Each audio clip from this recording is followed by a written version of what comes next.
All right. Thank you, friends, for joining me today. This is the Tell It Like It Is podcast, and I have a very special guest today. Kimberly, how are you? I'm good. How are you? All right. Thank you for taking the time to join me today. I really appreciate that. Of course. Thank you so much for having me. Yep. And we're also simulcasting on IG Live. So say hello to our Instagram friends. Hey, Instagram. This is hard because I have Instagram here. I have you over here. So if I'm looking back and forth, that's the reason. We got options. Yeah. So there's a lot of things happening, and I really am trying to be a part of the conversation and contribute something positive to it. And I know Mm-hmm. you've been doing a lot of things, and I thought that you would be a great person to get involved in the conversation. Mm-hmm.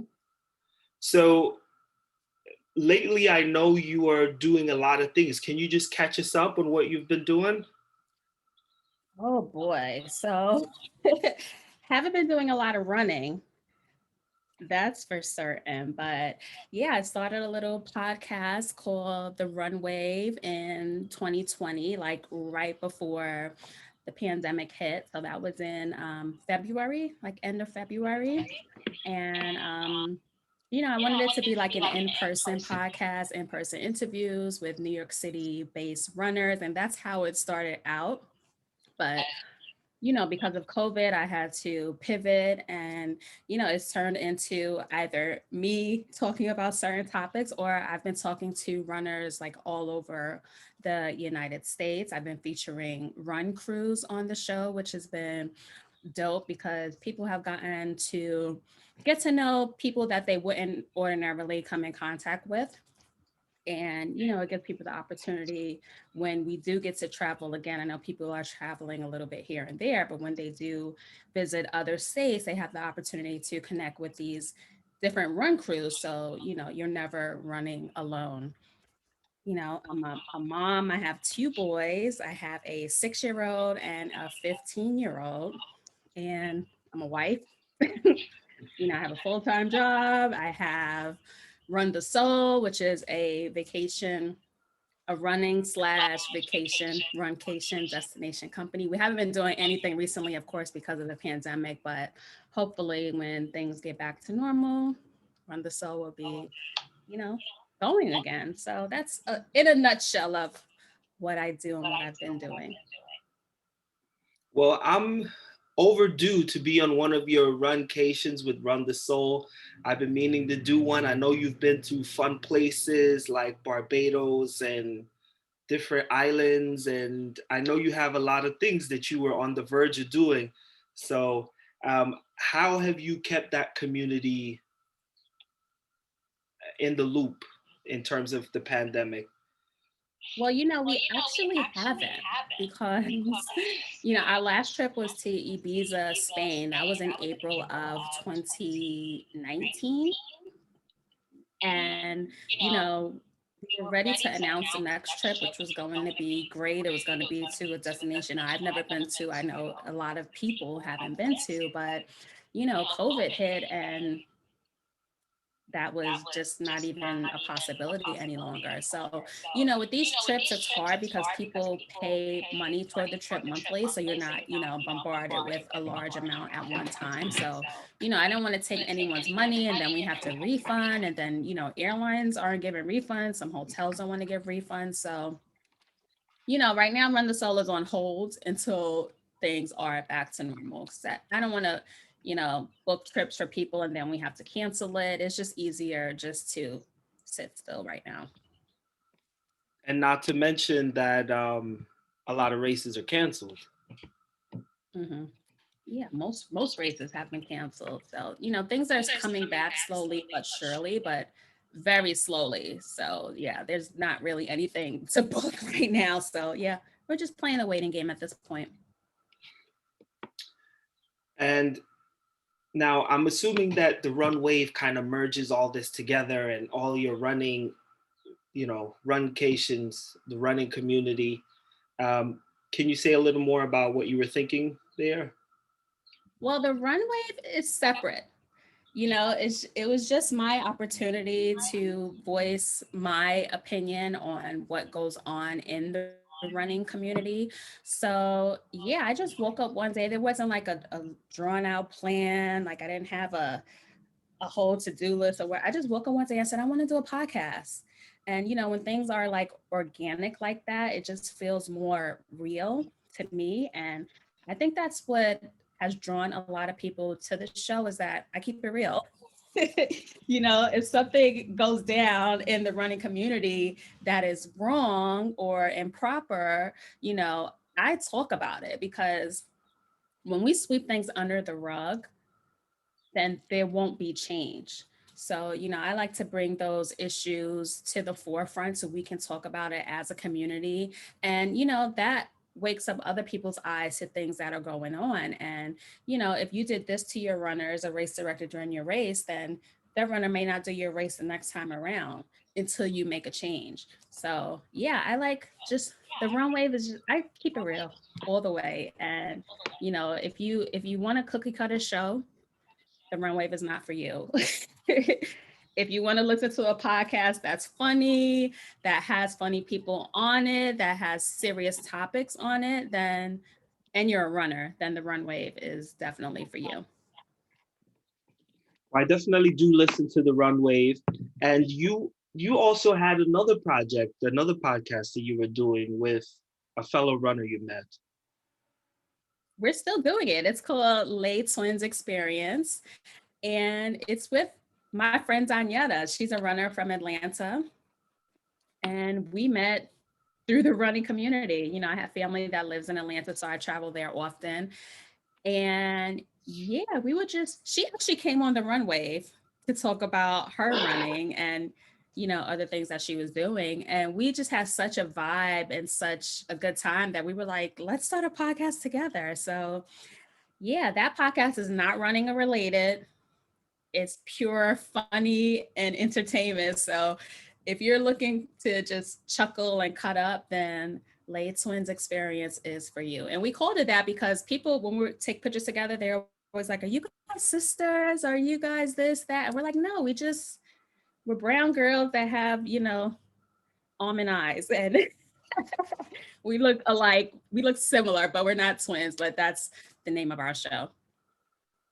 No, I really gravitate towards that one. I do feel the energy and I do like the story, and that's the one that like pulls me in the most. Um, it's been fun watching you and a lot of the things that you're doing. Um, so you said that you just go organically off your experience. What do you have any inspiration or goals, or are you just taking it one day at a time, or For the runway, for your collective projects? we're just playing it by ear. I don't have a plan per se. Right now I'm on a little hiatus from the runway. We'll be back next week, but it's I've been going for like 3 months straight and I needed a little break. So I said, I'm gonna take a break, so it's just the runway goes, as we get back into running, I think I'll have more topics and runners to chat with. But yeah, it's just organic. We're playing it by ear. And I met you through running in New York City. And did you ever live in New York? I'm But you, about this all the time. I'm from the Bronx. I grew up in the Bronx. I was born at Albert Einstein Hospital in the Bronx. I went to elementary school, high school. I am Bronx, born and bred. all I'm right, from the hold Bronx. on to it. I love it. Um, I'm from Jamaica, West Indies, and I came into Queens when I was in high school. So that's my connection to New York. How did you start running in New York? No, I live in Long Island now. So I went to college in Long Island. I just never left. So my experience into running was through Black Girls Run. And that was in August of 2012. And that I started running on the island, but I run in the city, often. A lot of the races are in the city. The running group that I'm a member of is based in New York City. So I'm always in the boroughs. when we could And run in person. so much of what we are seeing now with the pandemic, how has that been going for you? You know what? In the beginning, I didn't like it because we were just so used to being around people all the time. But like now it's like the new normal. Like I get kind of antsy when I'm around people now, which I think is a feeling of a lot of people. But yeah, I haven't been like I just started going out again. Like I've Like, traveled during the whole pandemic. I flew last summer, I've been on and off a plane. So that didn't bother me, but being in crowds still, I'm a little anxious. I don't mind being socially distant still. It can stay like this for a little while longer. That doesn't bother me. were you It's worried okay. about the virus? Did you get vaccinated? I did get vaccinated on April 1st. So I got the Johnson and Johnson vaccine. And at first I wasn't going to get it because like I don't get the flu vaccine and things like that. But I got it and I'm glad that I did get it. And I posted about it, got positive feedback, got negative feedback. But for me, to get back to normal, I think that getting the vaccine is a necessity. Would you say there And was social pressure?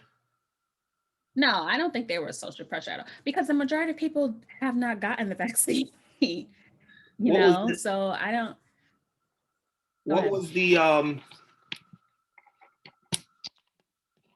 this should stay. What was the negative feedback? Um, people just had their opinions. Like they think that it was developed too quickly. They don't like who developed it, and they're just anti-vaccine. And everyone is entitled to their opinion. I take the criticism, I take the positivity, I take everything. But for me, I did it for me. I don't do it for anyone else. My husband took the vaccine as well, and for us to be safe, I like to travel, and it's going to be a requirement. If you want to be outside and move forward, I mean, you're going to have to do it. I think that's where we are too, and that's why I ended up doing it. I think at some point it ended up being more of a hurdle Hmm. than like you trying to avoid the vaccine for whatever speculations was. It was going to end up jumping through hoops and can't go here, watch out for this, where's your card. I think at some point it was just easier to just get it out the way, and with everything going on right now. Yeah, I feel better being outside with the vaccine than I did without it because I was really anti being around people, So but are you still worried now about it's that? it's easier. Not much. I mean, I still wear my mask, I'm not with that not wearing masks. I haven't been sick in a year, so there's a benefit to wearing a mask. So I'm keeping my mask on. And so, we were in Target yesterday and my son was like, that lady is not wearing a mask. And I'm like that, Governor Cuomo said we don't have to wear masks in Target anymore. So that's why she doesn't have a mask on. But, I'm going to keep my mask on and I'm going to live as if we're still in March of 2020. I hear you. I'll see how long that lasts. What kind of work do you do full time? I work as operations manager for a finance company. So I've been home the last year. I'm still home. And that's just where I don't mind being home, It's a quite privilege to honestly. be home, to be able to And log on from home. I think a lot of companies during this time has realized that we don't need to be in the office. You can do your job remotely just the same as you can sitting at a desk in the office. And I've saved a lot of gas money. Gas And I'm money, good about time it. sitting in traffic, all Exactly. those wear and tears, and it's definitely has its upside for sure. Hmm. Sure. Definitely. Um, Now, during the pandemic, we had a lot of unfortunate things happen to people within the African American community. Mhm. How did these things affect you? The Ahmaud Arbery and the George Floyds, and the list, unfortunately, is too long for me to list them. You know what? Like the Ahmaud Arbery murder was like a wake up call for runners everywhere. I did a series called Running While Black on the Run Wave podcast. And as a Black woman living in New York City, I haven't really experienced racism. I can remember one time in Long Island driving my car, I pulled into my doctor's office and a guy pulled in behind me, yelling that I cut him off, called me a nigger, and all of that. And that's the first time in my life that I experienced racism, and the only time actually.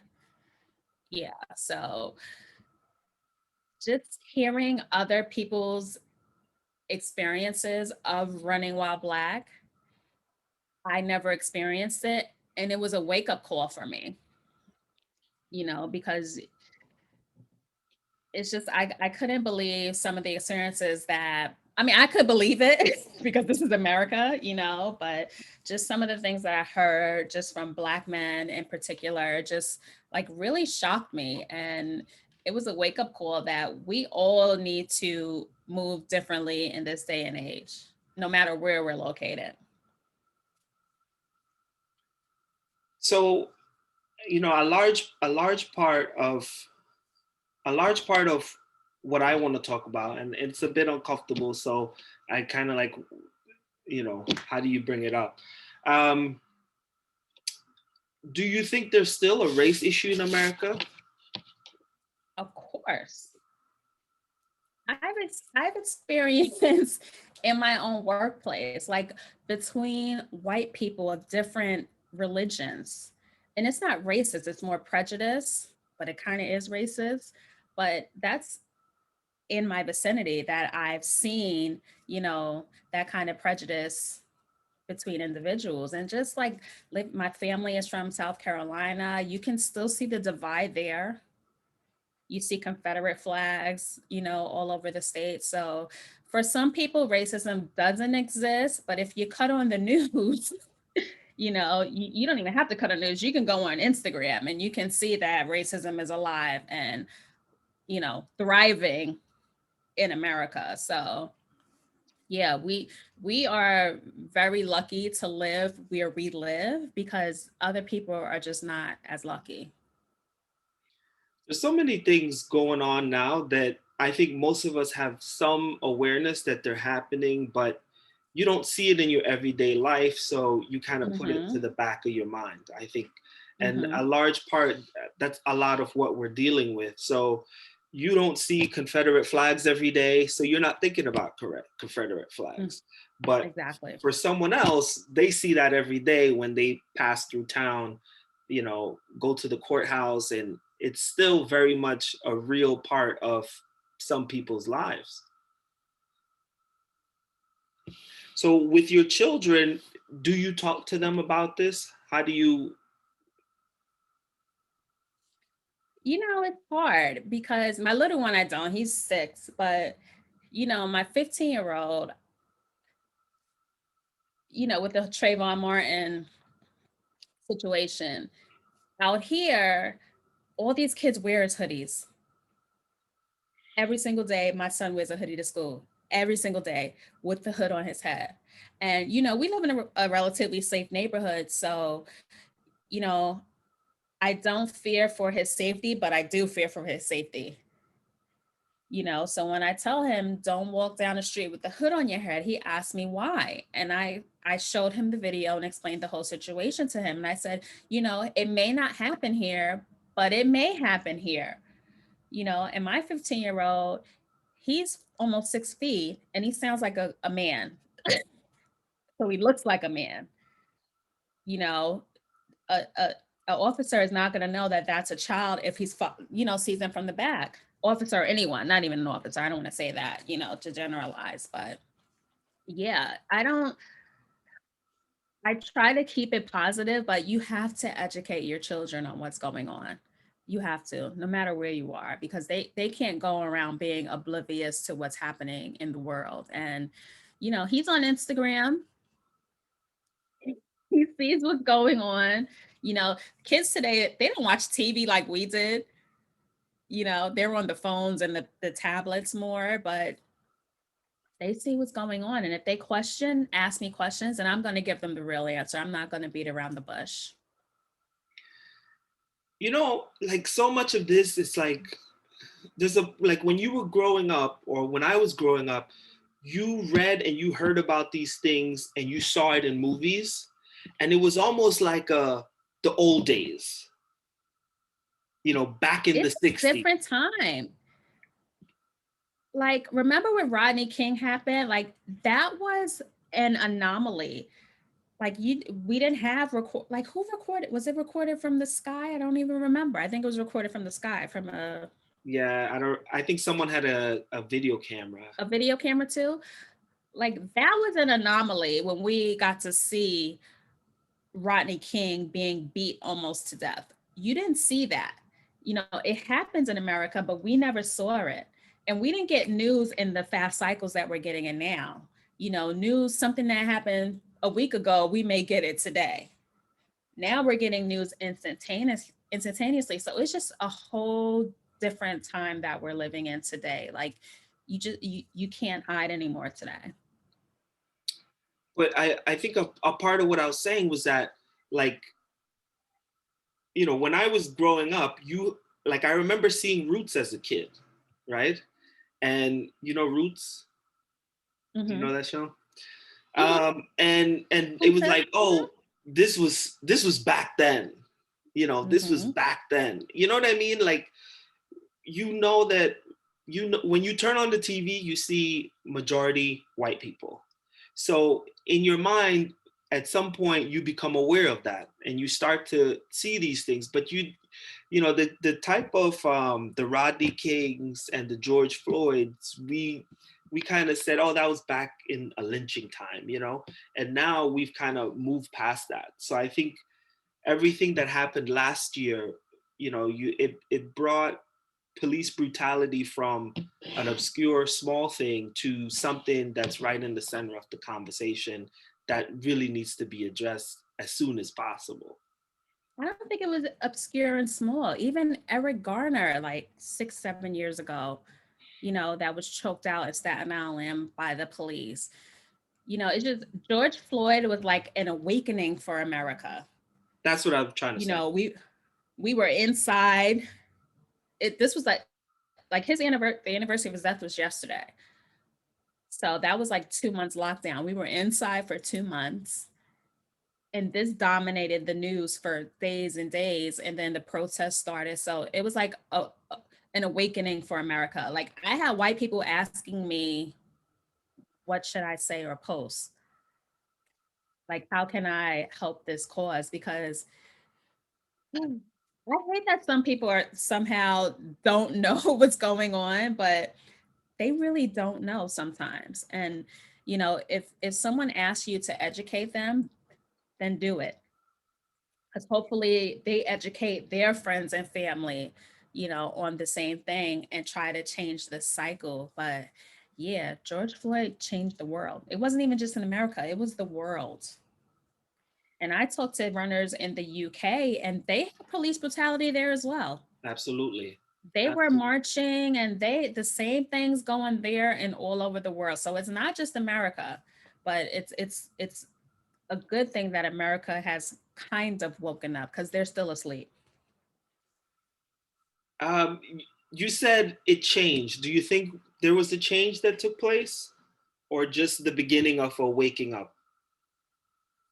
The beginning of an awakening, because nothing has changed.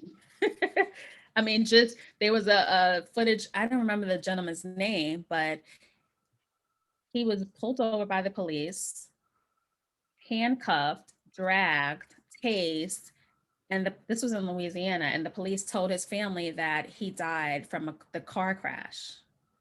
And the body cam footage came out a year later. So It's nothing has changed. It's still happening. I have a problem with body cam footage. I think Why? legally you have to release body cam footage immediately. Well, And they not don't. In some not to the states, public, you but need, at least to the family. no, I don't think they have to. I know that it's a current issue, but I think we need to change that because we Of have course. situations where the municipality will lie about it for 6, 8, 9, 12 months, and then, oh, by the way, here's the footage now. And then the Oh, footage yeah. is like totally, and the crazy thing is like so many, not just police officer shooting, but just so much brutality happens, and that body cam captures it all. And most people, if you just get punched 3 times, like they don't even bother talking about that. But these things are happening every day, and not just to black and brown, but to those disenfranchised groups. And it's just kind of normalized, I think. Yeah, it's happening. We only see the things that make mainstream media, right? We're not seeing the day to day. I mean, we don't know if the local news are reporting these things that are going on. We're only seeing the big cases that are getting national attention. So, yeah, it's sad that in 2021 that we're still dealing with this. But the whole term defund the police. When I watched that last video, and I'm sorry that I can't remember his name, of the gentleman that was killed, like you understand why people are saying defund the police, because the police are just fundamentally flawed. Like they're just trained, they're bringing up the same mentality generation after generation, and nothing is going, like, even in New York, like, you live in the boroughs, the police don't look like you. Where's the recruitment in the community? Like, you don't need a man from Staten Island policing the hood in Brooklyn because they don't get it, They don't want to get it. you know? I think there's so much to unpack within the police, like the history and the way they started. And instead of moving away from all that and starting fresh, they've kind of built on it, that foundation coming out of slave catchers and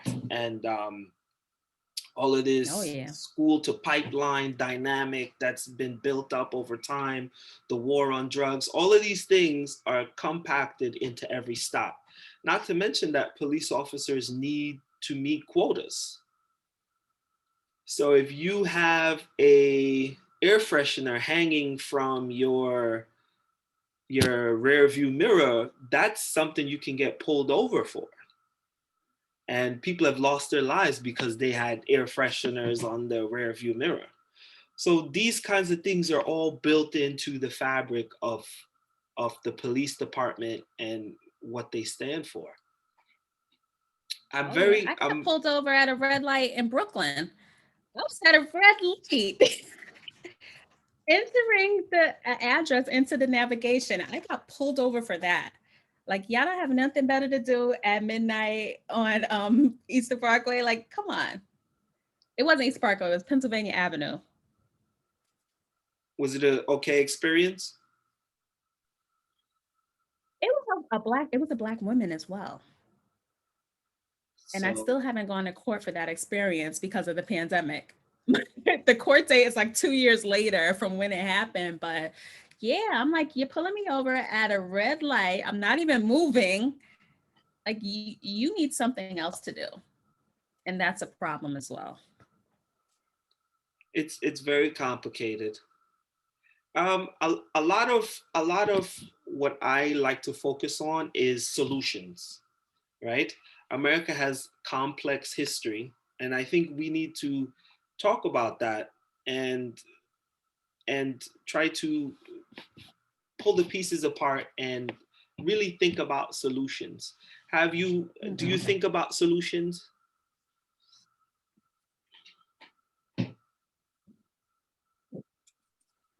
We all think about solutions, but it's like, how can we implement them? Like, our elected officials do nothing. You know, we as a people, as Black and brown people, you know, we're voting, but not enough people are voting, and that's an issue. You know, it's we need to be get involved as a community when election. I mean, like some people only vote in presidential elections. Right. That matters, but it your local elections are what really matters.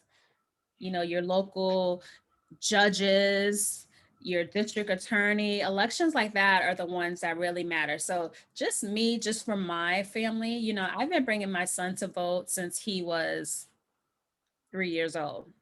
You know, I have pictures that come up in Facebook memories every year of him voting through the year. So, we have to teach the younger generation coming up, you know, the values that we are hopefully instilled in ourselves, that our parents have instilled in us, and just, you know, hope for change. Because I don't know what we can do, quite honestly.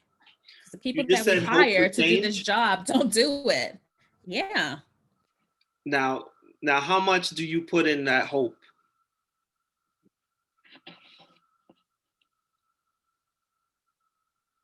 What'd you say? How much do you put into that hope? You just said hope for Not a change, lot. huh? Not a lot.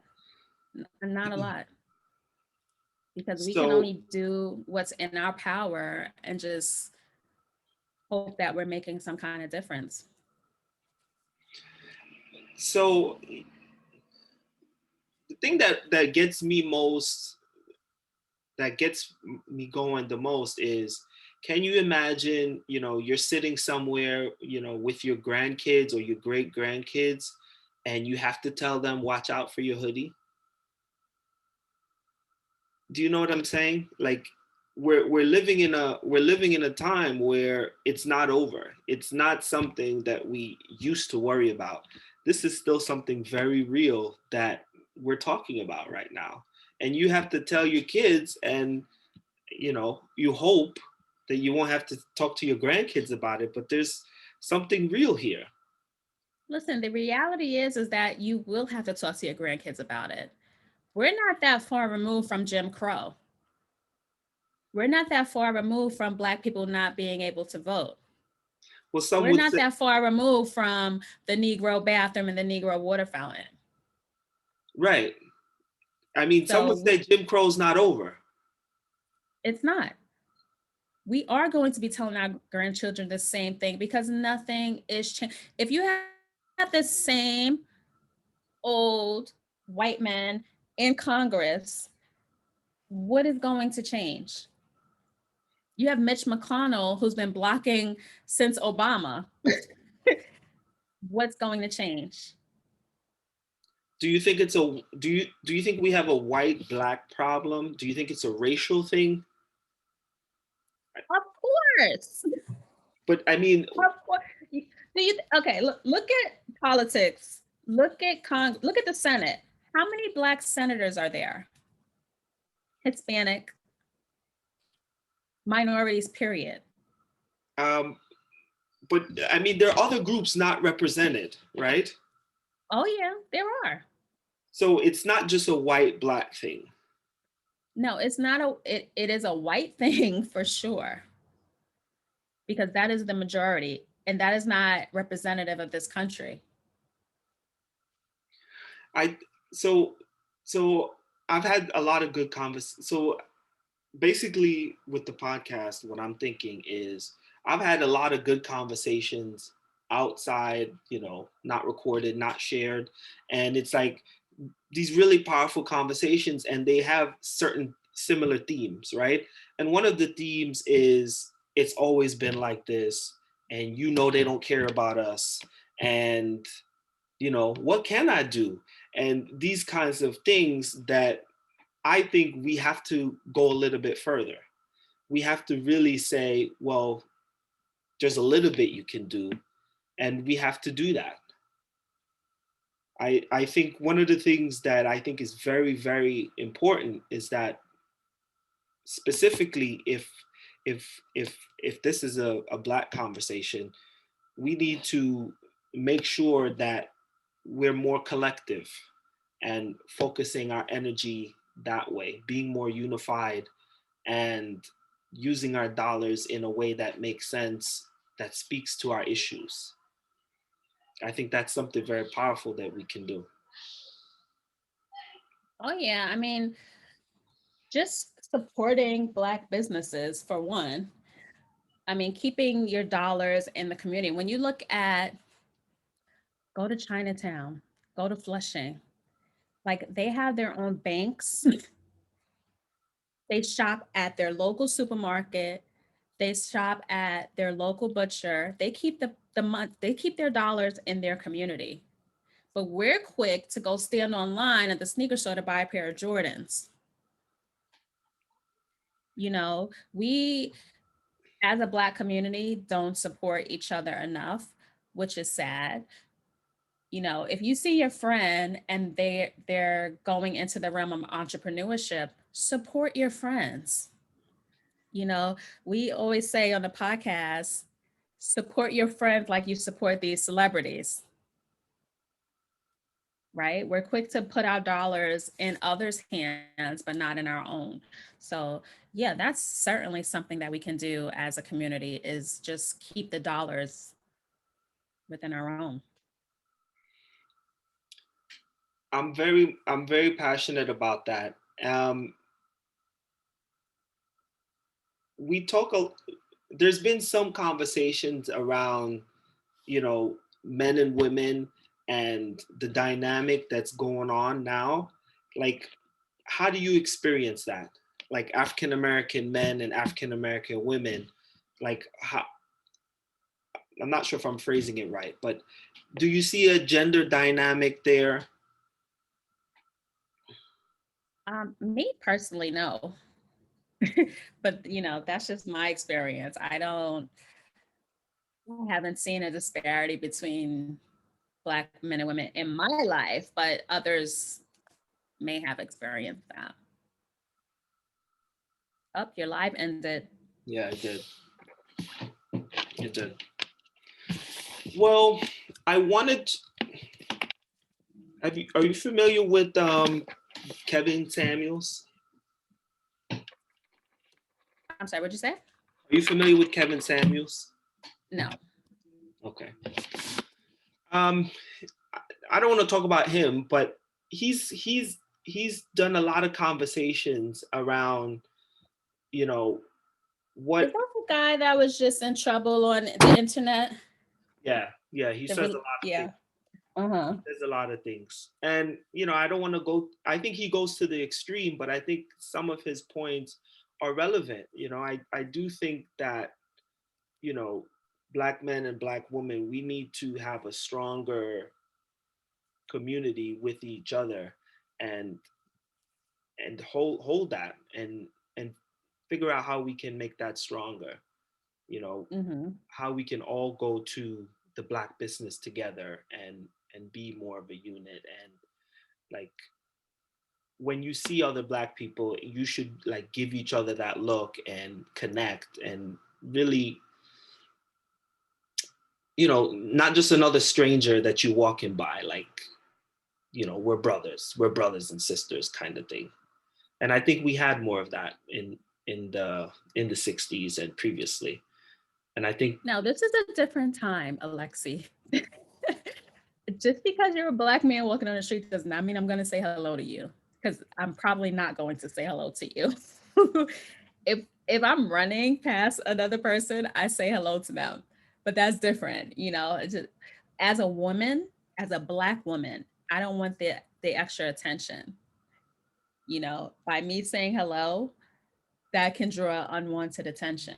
So it depends on the situation, where I am, what we're doing. But yeah, not all the time. so yeah, so it's not such a cut and clean topic, right? um but as a woman, period, women have to be cautious about Mm-hmm. the way they interact with strange men on the street, Mm-hmm. right? And do you Are you more worried? Are you more cautious about African American men versus white men of the same age? No, I'm gonna not say hi to you equally. No, Yeah, I'm not scared of my own people. No, that's never going to happen. But yeah, I'm cautious about who I speak to, no matter who you are. exactly, Yeah. exactly. So on a different topic, the internet I is doing a lot of things that, a lot of people I talk to, they're like, oh, you can waste a lot of time if you're on social media. But I feel like I've gotten a lot of positive things from social media, and I feel like there's some really good messages there, like body positivity. And I feel like, we've come from a place where, we got all of these Eurocentric norms of beauty, and it's been to the point where a lot of people don't see themselves recognized, and they don't feel attractive. And this is not a new phenomenon, but I think now social media, you have all kinds of influencers and brands who are making this issue more, who are drawing positive attention to the issue. Oh yeah. Like this, I always say to my friends and family that happy that I don't have girls, because this time that we're living in, it is, for a little girl growing up, it is so hard. I mean, even scrolling through my timeline, the amount of filters that women use, the posing to the side so we don't see, their body, and just it's a lot. And we joke about it on the podcast, but it's not funny. Like it's really, it's getting sad. And I just feel for my little nieces that are growing up that are on TikTok. Like, I don't know why they're on TikTok. I said, this is too much. It's just with the dancing and the booty popping and all of that. Like, it's very hard for young ladies growing up in this day and age. Like, I feel for all the parents out there that are raising, even young men too. They have to live up to they see these rappers with the cars and the jewelry and the clothes. Like, who can live up to that standard? Like, it's not real, and it's not attainable for it's not attainable for most people. So yeah, social media is a gift and a curse, right? You can use it to your advantage quite well, but for some people, they could be sitting in a corner, crying because they can't look like this other person or attain this lifestyle that's unattainable. So it's just hard, very. So the messages are giving us unreal images to unreal images to look up to, and it's also letting us feel less proud of where we are exactly. It's unreal. It's so unreal because look at these women that are like 50 plus years old. Like, look at Angela Bassett. Look at Jennifer Lopez. Like, normal 50-year women don't look like that. Like, there's no way. Like, look at me. I have smile lines on my eyes. Like, there's no way that you have not one line on your face and you're over 50. Like, these images that we're being fed is just unrealistic. And for people with low self-esteem, like, it's I know that the burden on them is on 1,000, because it's not real, it's unattainable, and hopefully parents are monitoring their children and telling them that this is not life. But I have three boys also, 10, 11, and just turned 16. And I tell them, certain things. I'm like, that's not good for you. But I'm like, that's not good for me either. So it's not just the kids, even as adults, we have to be careful because kids look up to us first, right? And if Mhm. daddy is looking at those images and trying to emulate them, then they're gonna copy me as I try to copy those images. And I never thought about it from a man's point of view. Yeah, there's a lot of you know, six packs and wanting to have Mm-hmm. the perfect life, and this is what a man is, and you're not a man if you don't do this, and this general messages. I think that the what we're seeing is not new, but I think the saturation level has changed a lot, and now you have it in your hand and you're looking at it more consciously. Whereas, if you saw 2 hours of sitcoms, it was a little more diversified. And I think, you know, So different. yeah. That's crazy because as a woman, I see those bare-chested men and I'll send them to my friend and like, you look, you see this?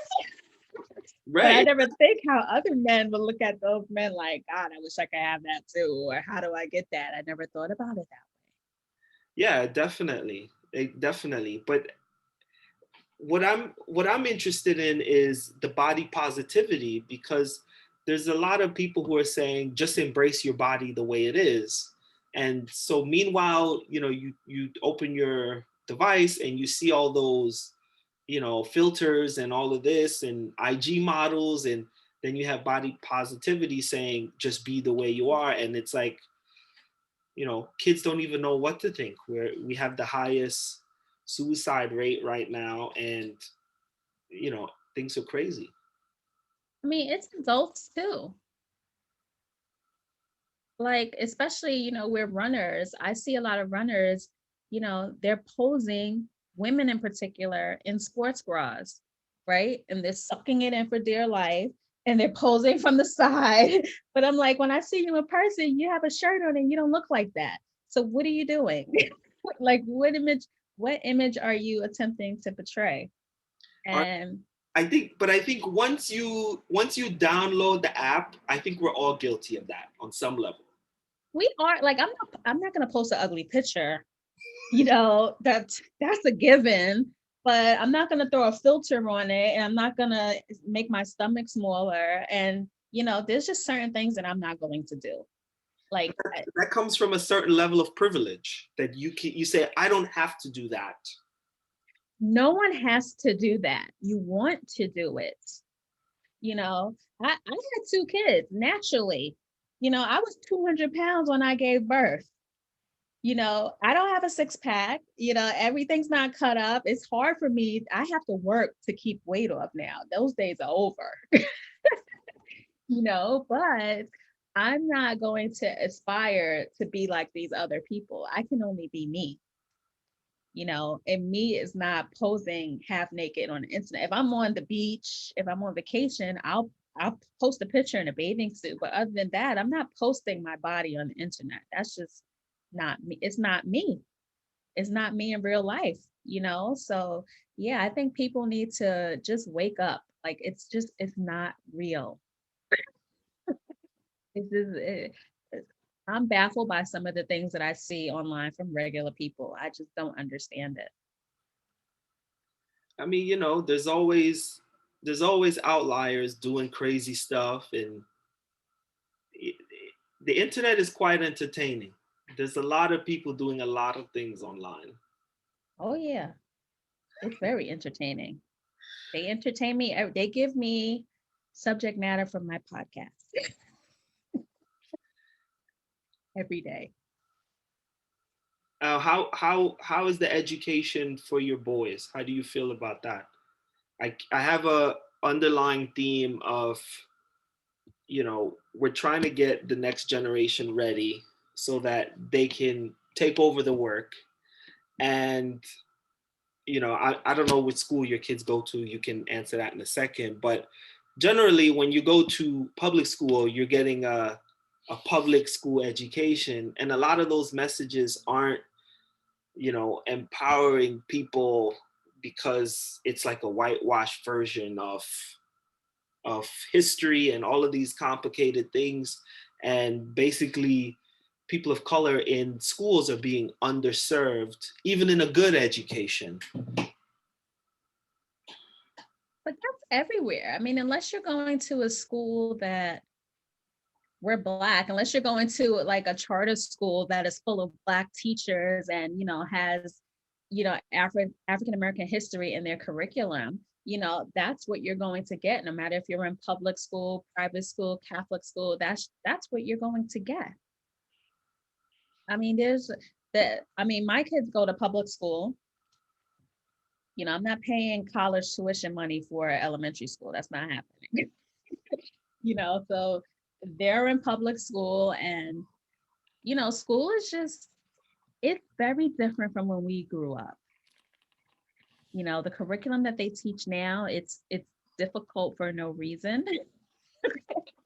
Is what I think. It's difficult for no reason. Like you have to take 10 steps when you could have took 2 steps to get to the same answer. Is that math? Yeah, that Common Core nonsense. But I have heard a lot of opinions about math. Like math has changed, and how can you change? Like math is the one thing that shouldn't change. And now kids are going to school and they're saying, well, you shouldn't don't teach your kids math because they need to do it the school way, kind of thing. Have you heard any that kind of thing? it is true, because the teachers want to see those 10 steps. They don't want to see the 2 steps to the answer. They want to see it, bro. And that's mandated by the state. That's the curriculum that, the state recommends that are taught in these schools. And, it's, I don't like it, but that it is what can you do? You send your kids to public school, they have to do the work the way that they are taught. And, I think it's just different. Even in high school, like they have a coding class my son is taking next year. We didn't have compute. Well, I had computer like in 6th grade, but it was like those old Keyboard. green screen computers. But now they have coding, they have video game classes. They have like, it's a totally different ball game now. And he's getting that in public school education. So you feel But good about it? yeah, I mean, he's like, but me, like the way, like my mom didn't drill college into me, but I knew that I was going to college to get a degree. That was just like my next step. But for my kid, like I'm not forcing him to go to college, I understand. because today you don't need college today. You can do plenty of things without having a college degree. So if he wants to go to college, then I'm all for it. But if he doesn't and has a plan to do something with himself that doesn't require college, then I'm all for that. I don't, and college costs so much more than it did when I went. It's crazy. It Like is. the amount of debt that people have coming out of college now it's crazy. Even like I went to a SUNY college and it was like $10,000 a year with room and board back then. It's like double that now for a state school. So it's expensive. And if my children don't want to go to college, I'm not forcing them. They don't need to have debt. What if you go to college now and don't even finish, and then you have all this debt to It like? happens. It totally happens. Absolutely, absolutely. What I was saying, my brother, he is turning 17, and what I was saying to him is that the average 18-year-old in the dorm, they're not there to learn. They want to hang out, be cool, party, the college things, and that's everybody. So it's Mhm. that first year is pretty much, you're lucky if they learn anything. And I did that too, but I still went back to my room to watch my shows on TV. Kids don't have that these days. We had fun on the weekend. Like I didn't party every day. We went to the parties on the weekend and we did our work during the week. Right. My mother didn't have to run after me to check my grades or anything like that. I did my work and I had fun on the weekend. But What school did you go? I went to Old Westbury. Did you? I did too. You did? Yeah. Oh, three. What? I graduated in 2003 too. No way. I You did. off campus? No, I lived on campus. I started my sophomore year there. Freshman year, I was somewhere else. I lived on campus, but I finished in December, but walked in '03. So I finished in '02 in December. So you really started fall of 2000. Yeah. Got it. Yeah, Well, wait, I graduated in 99. Yeah, so I went to community college after high school because I didn't know where I wanted to go out of state. I didn't get enough money. So I was like, I'm gonna go to community college for a year, see what happens. And then sophomore year, I transferred to Westbury. that's crazy. That is Mhm. crazy that we went to the same school and we're just finding out right now. But you didn't live on campus. I did. You lived on campus? Yep. Freshman year, I was in Anthony. Sophomore year, I was in Wang. Junior year, I was in the bridge of. See, I don't even remember the dorm names, but I can't believe you lived on campus. Yep. On campus too. Wow. What So was do your you know Anthony Bryant? What was your major? Marketing. Okay. Probably. I'm sure we know the same people. I'm just surprised I didn't realize it before. He played basketball. We're still friends today. He went to OSBray. I can't believe you lived on campus. I don't remember ever seeing you. Wow. Yeah, the whole time. Do But you you know, our campus was dead anyway. do you remember the Majestic Club? No, Were you involved in were you active no, on campus? no, no. Did you go to Mm-mm. Jamrock?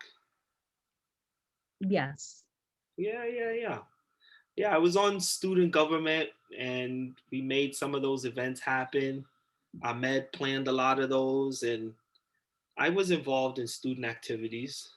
We started a Majestic Club that was in 2000, 2001 to 2002. Yeah, we were there. Um, Wait, if you went to Jamrock, you were in the cool kids went to Jamrock I mean, and it's okay. Nakisaki. You remember the Nakisaki? What is that? Nakisaki, the restaurant right next door to Jamrock. Yeah, I didn't go over there. I would just get back on the bus. Oh, so you went to the school plan parties. Yeah, Yeah, no, we went to the real parties at yeah, Jamrock you were cool. Yeah, and, yeah. No, and Nakisaki. I was on the bus to Jamrock. We knew the kids, the guys that had the cars. They used to drive us over there. Yeah, exactly. Oh, that is So, so so funny. for those who don't know, SUNY is a network of colleges that New York has, and there's probably like 50 or 100 of them.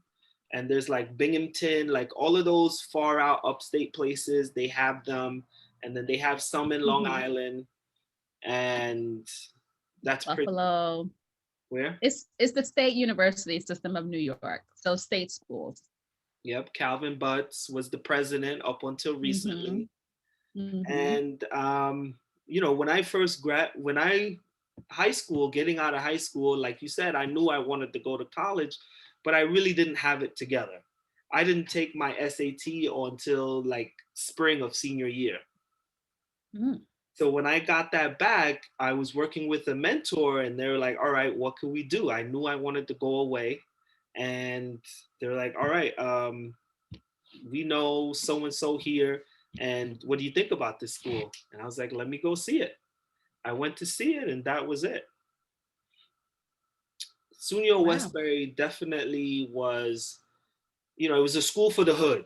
I have to say that honestly. Back in the 1990s, a lot of people from the hood went there who weren't given the opportunity to go to other schools. So this was a good place for you to start wherever you're at and get yourself together and shape yourself up. And a lot of people were It was able a school from the hood. My roommate in sophomore year, she was from Africa. straight from I Africa. li- straight from there. I lived in that dorm, not Anthony, the one across from her, like the honors dorm. Hmm. I lived in there. My roommate was straight from Africa. So she came from Africa to Old Westbury. Yes. Okay. How was the dynamic with her? Oh my God. It was terrible. It was good in the beginning, but after a while, like she always used my stuff. She ate my food. She wore my clothes. I moved out. I She's said, community oriented. no, this is not going to work, sis. I'm out of here. You found a new room or what'd you do? I found a new roommate. and she was crazy. Then I got a single room. There you go. I was like, roommates not for me. My roommate was crazy. She was from Brooklyn. She was, maybe you're right, she was hood. She, she was crazy. Yeah. And then I moved out, like single room from there on out. I learned my lesson quick. Um, so I know someone would say like you're jumping around, but a part of what I like to build in is that free conversation where we can talk about things. And I also like to talk about the larger mission, which is to talk about action steps and actually like what can we do to move things forward. Like one of the things that we agreed on was supporting Black entrepreneurs and these things, keeping money in the community and things like that. Um, I think that we all have a responsibility to be more intentional and be actionary with our intentions, right? So going forward, I think what you're doing with the Run the Soul, it's a great opportunity for people to connect, vacation together, and walk away with some permanent friendships from that. And you know what? That's exactly what it is, because there are people that have gone on our trips and now you see them vacationing together.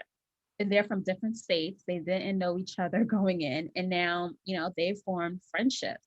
And, I also love Run the Soul because we've taken people to places that they would have never gone.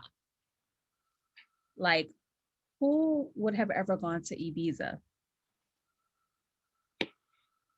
We took people, we went to Cabo, we've gone to Barbados multiple times. We went to Grand Cayman. You don't see people going to Grand Cayman. I mean, it's right in the Caribbean, but you don't see people in Grand Cayman. And, I just love that we've had the opportunity to travel, for Black people to travel, because running has taken me all over the world. Like, I would have never gone to Berlin. I've gone to Paris, not for running, but the running has I ran in Greece. Running has taken me places that I would have never gone before. And I like that, I've created this company that I can take other people places that they would have never gone or they're on their own. Sometimes it takes, for some people, it takes a group to get them to go somewhere. They're not going to just book it and go on their own. So, It's more fun. yeah, it is more fun with a group, but, so I traveled solo one time and it was okay, but it's more fun when you're with people. Yeah, yeah, absolutely. So I can't wait until we get back out there because I have big plans. Yeah, I'm definitely looking to be on one of these trips as soon as possible. And it's fun. We go for the race, right? But the race is only one day. Absolutely. Sometimes it happens over the weekend, but you're there for the rest of the week and you're exploring the country. I'm not a person that goes on vacation to lay on the beach. I like to see where I'm at. I like to enjoy the local food. I like to be with locals. So on our trips, you're having a entire experience. You're not just running and then laying on the beach for the rest of the time. You're going to see this country, you're going to eat this food, and you're going to enjoy yourself. So yeah, I can't wait to get back.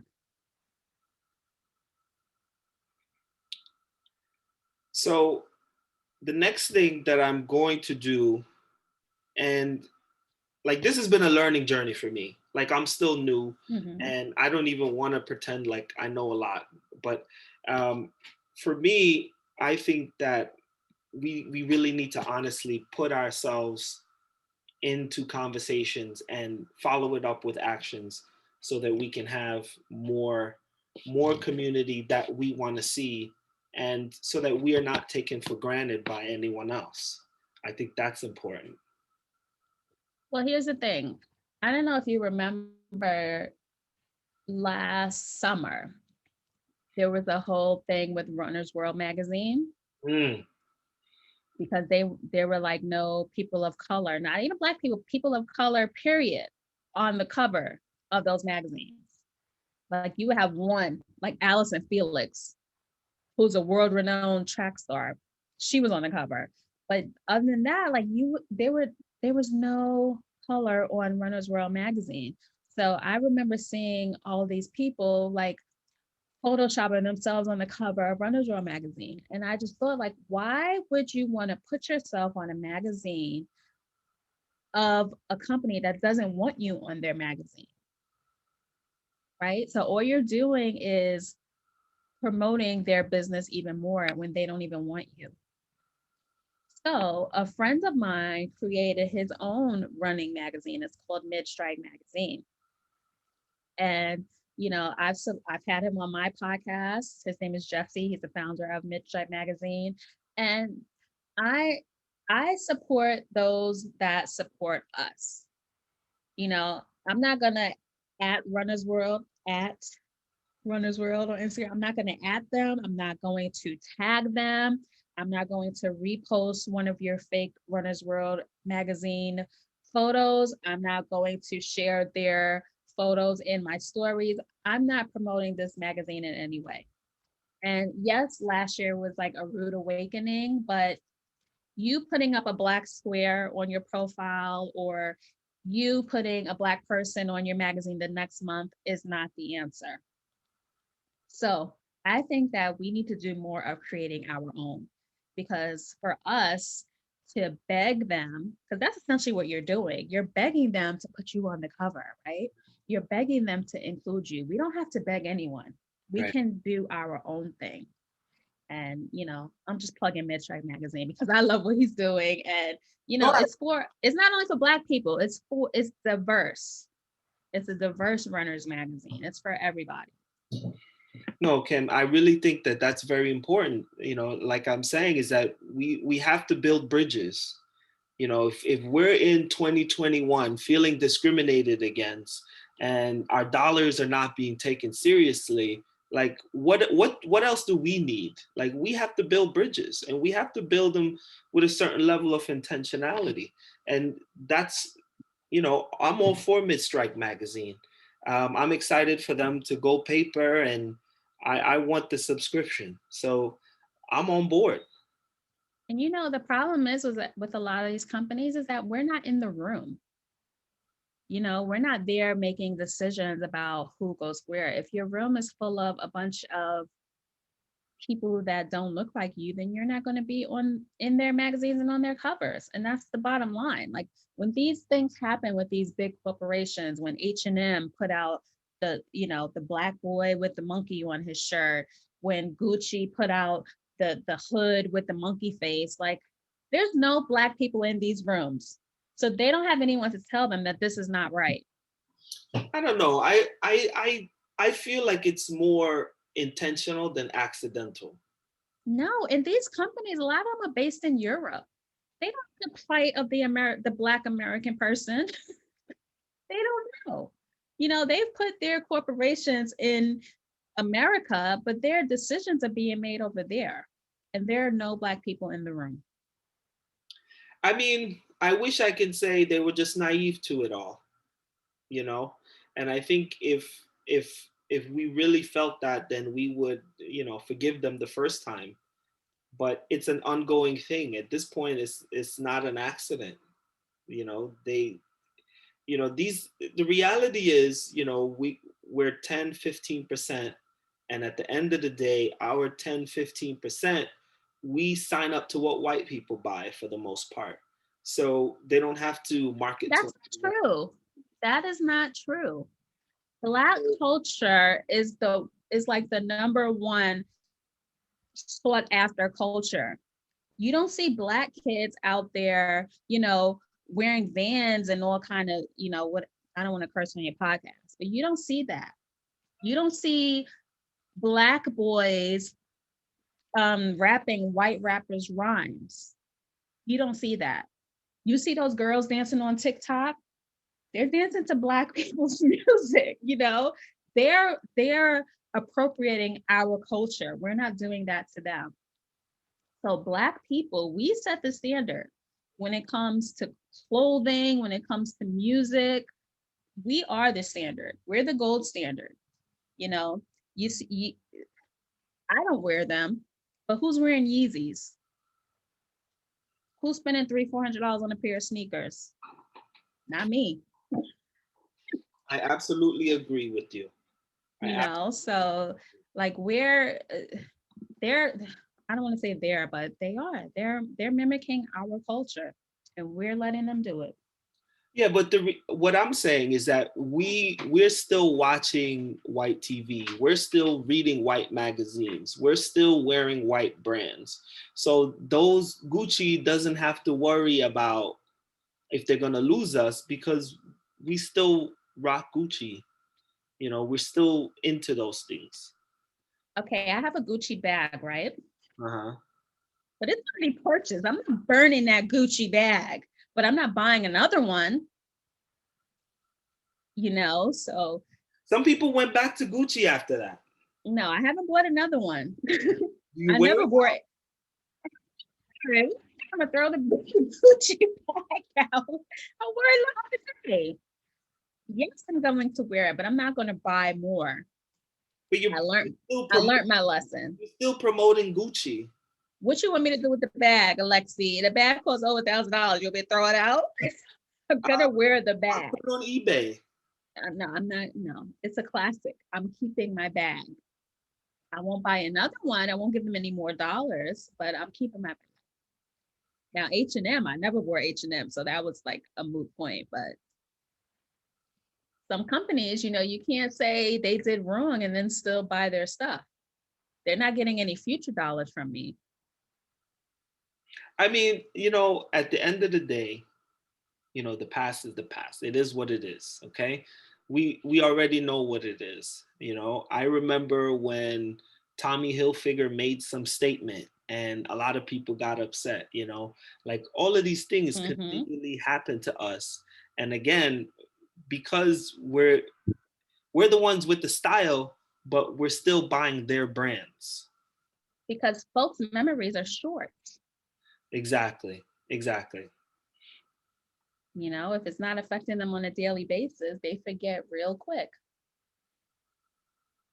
But when something happens to you, you're not going to forget that fast, will you?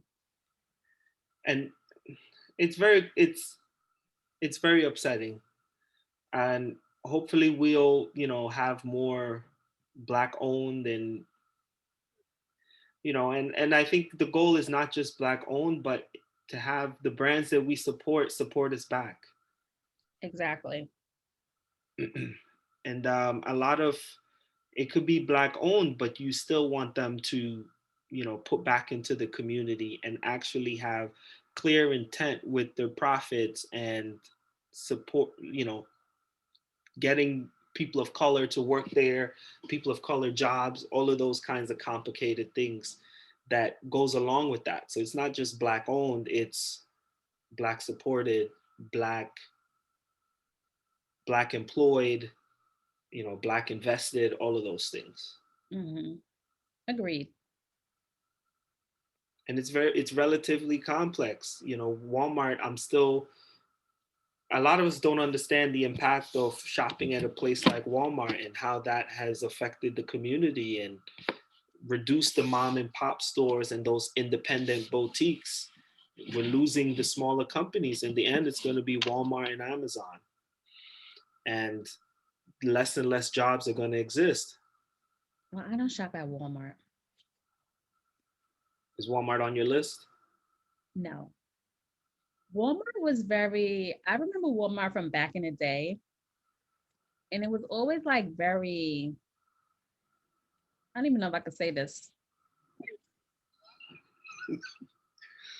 Is it that bad? I'm not going to say it, but Walmart was just very janky to me. It was Okay. like a place where hillbillies shopped and. Yeah. So you're more But like, you know what? We never had Walmart in the north anyway. It came like yeah, not too long ago. yeah. And out here, there's not a lot of Walmarts. So yeah, Walmart is not for me.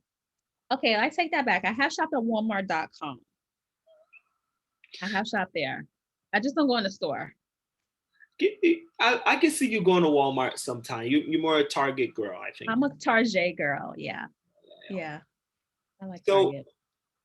um, in 2015, I did the Runners United, and I really wanted to say thank you because you participated in that as much as you could. You went out of your way. We did a lot of things, and I really appreciated you coming up and showing up with that.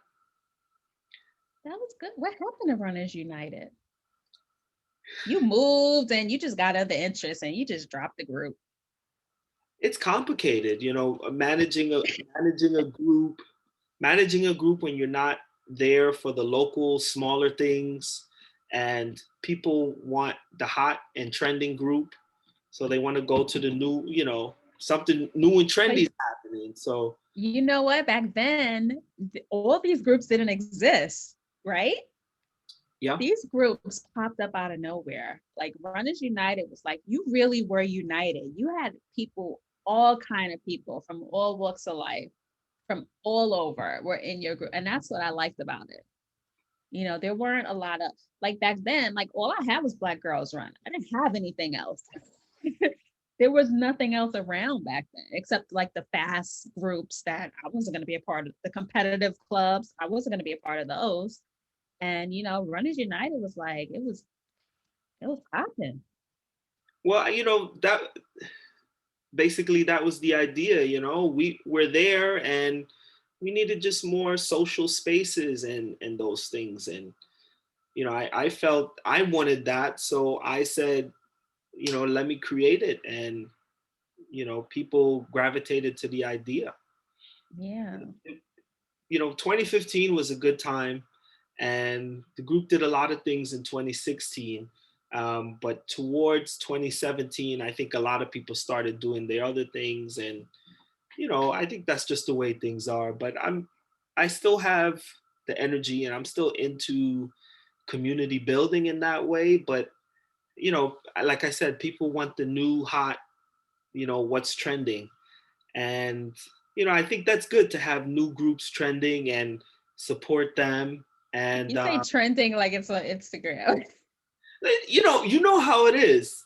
I've I know seen it's it good happen. that things have changed. Things have really changed on the running, especially the New York running scene. It's just very different from what it was 4 or 5 years ago. And I'm telling you, like, I'm very happy to see it because I also started in 2012. And in 2012, I saw those more competitive groups, and I didn't find a place where I easily fit in. You I know, don't even think Black Men Run was around in 2012. you know what? I was talking to Kovan recently, and he said he was around doing his thing, but I wasn't aware of it. If they were around, it was very small. He said he was meeting up in Prospect Park, and they were doing their thing out there. But you know what? Things were there. We weren't on Instagram. We were on Facebook, right? We weren't on Instagram like we are now. We were on Right. Facebook, and it's harder to find people on Facebook. So it's just different. The culture has definitely gotten a lot more fuel, and I do think that there's a lot more groups going on. And it is what it is. 2021. I'm excited to get back into running, I and may make a podcast about this because you know what? I like that there's variety now, but there's too much variety. There's too much. Like I see people in groups and then they branch up and make their own group and take some of the people from this group into that group. Like it is too many groups right now. Like everyone wants to be a leader. No one wants to be a community like you had. Like everyone can't be a leader. Sometimes you have to fall in line and you can be a voice. You don't have to be the voice. And I think that's what it feels like. It's not going to last. Like it's going to go kaput because there's just too much going on in New York City, from my eyes. well, I like one of the groups that I saw really big before the pandemic was like the Boogie Down Bronx, the Run Crew. I think I don't want to say it the right way. I think they were called the Boogie Down. Boogie Down. But there's like 5 other Bronx crews now. Like, why do you need 5 crews in the Bronx? And that's the thing, I'm in the North Bronx, you're in South Bronx, you run in the day, we run in the afternoon. The It, Bronx is big. Like, you can get around, but like, come on, you don't need 5 and 6 crews in the Bronx. Like, it's too much. Then yeah, as it's too long, much. I think if groups are cohesive and on the same page, like, all right, do your own thing, but once a month, let's do this where we all Exactly. Like, you can have one group and have different, right. like BGR, they have BGR, right? But they have some in this borough, some in that borough, some in this borough, but there's still one collective group. Like, it's just, and you know what the problem is? People just can't get along. There's so much bickering, and that's how they end up branching off. And it's just a lot. And then some of these groups fall by the wayside because, you can't keep that momentum going. Yeah, I think that's an important point. People of color, if we're gonna be independent and doing our own things, we really have to go the extra mile to, when there's a problem, work it out. If your favorite small brand, did something you didn't like, that's not your cue to go back to H&M. That's try to hash it out, and build it Mhm. up so they can learn and grow into that and do something different. And and also leaders need to be listening to people so that And that's the problem. every gripe doesn't lead to a group split. That's why I left my group, because the leaders were not leading, you know, and I was probably one of the most active people in that group.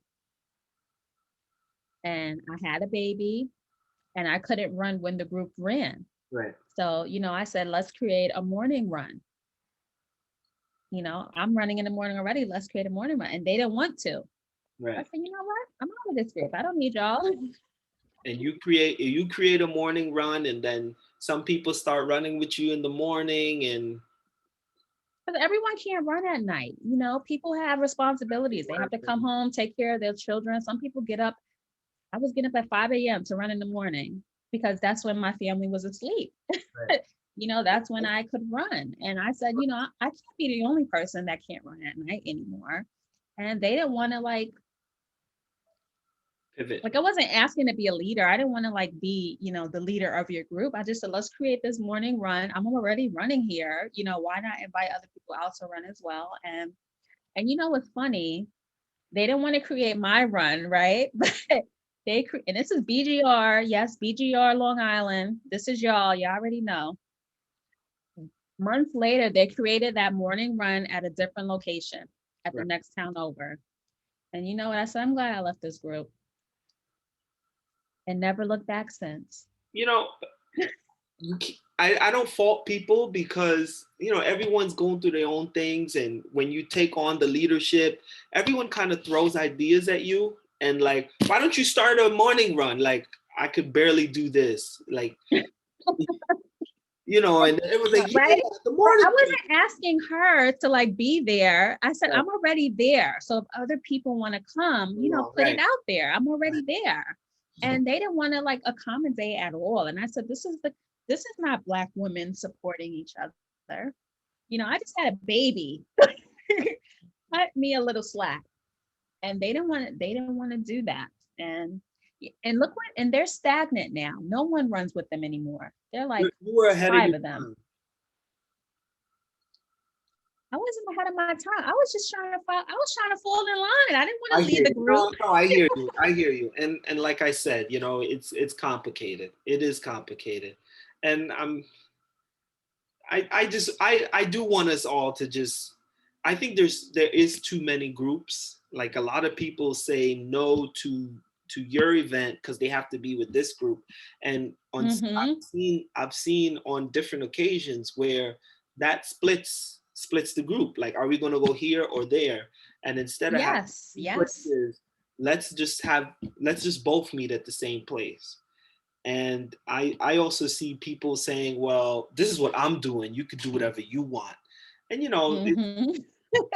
It's very tough. That's one thing I've Oh, learned about leadership and organizing is that it's very tough when you're dealing with people. I think people also respond differently when it's like a bigger name. And when you're not a big name, people think like, oh, and then they see you as an individual. Whereas if it was a big brand, they would just quietly follow it, kind of thing. the group politicking is something else. And So it took me a long time to join another running group. It took years, drama. years. And Um, now it's okay. yeah, Black Girls Run was definitely a trendsetter early on out They there. were innovative. They were innovative. But that group, even on a national level, that group became stagnant. Yeah, they were like stuck in the 70s when we moved to the 90s. Are they having trouble now? Are you saying they're not going strong? They're just they should be bigger. They were the first, right? So I think that they should be bigger than what they are. I think there was some, I don't know. Okay, I can see that. I do remember 2012, and they were the only pretty much the group that I saw, like you said, at races. That was my first year, and I saw BGR, and I was like, oh, I had a friend who was BGR, and when she would go say hi, I'd kind of like, you know, They were the first. yeah. I have a bag full of BGR gear that I don't know why I haven't gotten rid of. It's just sitting in the bag. I'm never gonna Do you wear it still love? again. Do you still love BGR? I mean, what it No. stands for and Black. What? You know what? I liked the mission of the group, and that is the reason why I joined the group. Right. But when they started having like white ambassadors, and like that's not the mission of this group. Your mission statement is, health and wellness for African American women, and you have white women now in leadership positions. Like that was when they were dead to me. Wow. We're not even gonna go into this, but yeah, like you can't be Black Girls Run with white leaders. I don't know how that works. Was this like one ambassador? What? Like what? What? This was like I don't know if they still have them because I don't follow them, so I don't know what's going on. But yeah, once that happened, even in my group, there were white women in my Long Island chapter. I'm like, what is this? Wait. Nothing against I have nothing against white people, but you're joining a Black Black girls. group. Are you saying that Black Girls Run should not be attended by non-Black people? It's called Black Girls Run.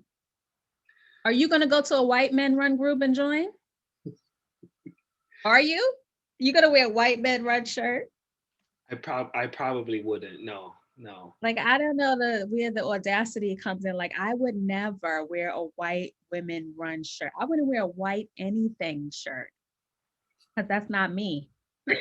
No. So let me say this. Black Black Girls Run, when African Americans had not in the running community, they were a big source of support, Yes. right? And I don't know what happened with these ambassadors and these people in leadership, but like this is what we were saying before about when these things happen, we need people to, give us the benefit of a doubt and like help us figure it out. Mm-hmm. Like it's one thing if they abandon their mission altogether versus, you know, I think in America there's this equal thing. So Exactly. Like, look, you created the group, right? Because there was a lack, there was something missing, right? Still today, we are the minority in races. I can go to a race out of state and I can still count how many of us are there. mhm. We're still the minority.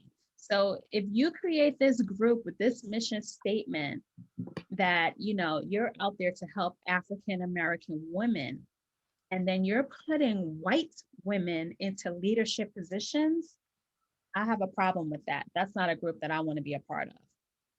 I'm sorry. Like, I'm a member of a multicultural group now and I love it. I love running with people of all racial backgrounds. I love it. It gets me. I get to learn about other people. I don't like everything black. I love being black, but I don't need black all the time. I'm black all the time. I like There's more learning to about other it. people. But if I join a group specifically because it's black and then you're changing, then you're no longer the group for me. No, I can totally see that. I can totally see that. Was there anything else going on? In black Black Girls Work BGR, at the time? Yeah. the local black women politics BS, the Yeah. usual cat Yeah. can't get along nonsense. Kim, I tell you what, if you ask me, Alexi, what do you want to do? I think, you know, I like I like the meetups. I like the meetups. I like the vacationing together. I like us having more of that, bonding time where we can kind of slow things down, not be on our phone, and connect with each other. Mm-hmm. Um, the same thing, united, diverse, international, and you also do need black spaces, that both can coexist, no problem. Um, Mm-hmm. but Mm-hmm. my biggest fear, or my the biggest thing that I'm concerned about is, having to deal with this interpersonal thing. And that's a given. That's going to happen no matter black, white, Spanish, Asian, whatever. Like everyone does not get along. It's going to be rare that you find that, cohesiveness and just when it clicks. It's just rare when it happens. And, it is what it is, is what the bottom line. Sometimes groups are better with one leader. Right. It Simple. sometimes just works better that way. Simple. And, it's just too many cooks in the kitchen, man. Just So I'm sure you heard the announcement, NYR, the marathon is on. I'm actually doing my next podcast on that. Yeah, like I am a little surprised, Well, I mean, actually. races are back. The CDC is giving their, people are vaccinated. Races are not back. Like you're seeing races, but they have very little people in them. Right. So I don't know how New York City is going to have 30,000. 30,000 people. I don't know how Boston is going to have 20,000. You've done a marathon. You know how we're squished in the train, Yeah. squished on the ferry, Yeah. squished on the bus. Like how logistically is this going to happen? I don't understand. The reality is, in my opinion, if you're signed up for the marathon, you should be vaccinated. And, They want either vaccination or proof of negative COVID tests. That's the requirements. I mean, that's reasonable, right? If it's a pandemic, an outbreak, a national health crisis, and I think we do need to get back to our lives, I think. We do, but not New York City Marathon. So you won't be there. I can do it. I don't know. Like Chicago can happen because Chicago, you get to the start on your own. There's no like shuttling and all that stuff, Right. you know. But New York City, like logistically, it's a lot. So you're registered. No, I got a refund. So you're not in it then. I can still do it. I hear you. I hear you. So I did register for the Pride Run, which is in the end of June, June 26th, and Mm-hmm. that's my birthday weekend. So I'm excited to run again, and I to me, if you told me I'm just gonna run with my mask on and then finish line, be escorted out the park, then that's not what I want, right? I want that old school, hang around for a good amount of time afterwards, like just, being with everybody. And Okay, so look I at don't know what this. to expect. They had a race, the Newport Mile on May 23rd. It was a 1 miler. It had 363 runners. they had a 3.3-mile race on May 15th, 325 runners. So that must be the lucky number, 300 something. Right. April 18th, 377 runners. So these are not full, these are not even an eighth of a capacity. New York Road Runners has like 10,000 finishers in their regular races. Yeah. So I don't know how, I'm not optimistic. I'm telling you, So you're not down to register for one of these. I'm not registering for any. I did a pace runs race like a month ago, and And that one had like a couple hundred people. There's like it's like people are saying racing is back, but racing is not back. 300 people is not a race. You know, I can tell people to come race with me in the park and get 300 people. race with Kim. That's right. So racing is not back. I think people need to wake up. I don't know how 30,000 people is going to happen in New York. I I don't know. mean, we may have a couple of COVID cases, but the day is gonna happen. Like, what about the expo? Like, that's part of the New York City Marathon, like going to the Javits Center. Like, There's gonna be an expo. no, they're not going to have an expo. They're probably, they've been mailing people their bibs for these little races. There's been no bib pickup. Yeah, the one that they have on the Pride Run, I heard you're scheduling your pickup, so you have to pick it up and it's scheduled. See, so what are they? See, New York City Marathon, they're probably going to mail everyone's bib. But international, in my opinion, I think it would make sense to have the expo and just say mask required. They are not shoving 30,000 people into the jam. Well, look, They can we're have in May. That's schedule. October.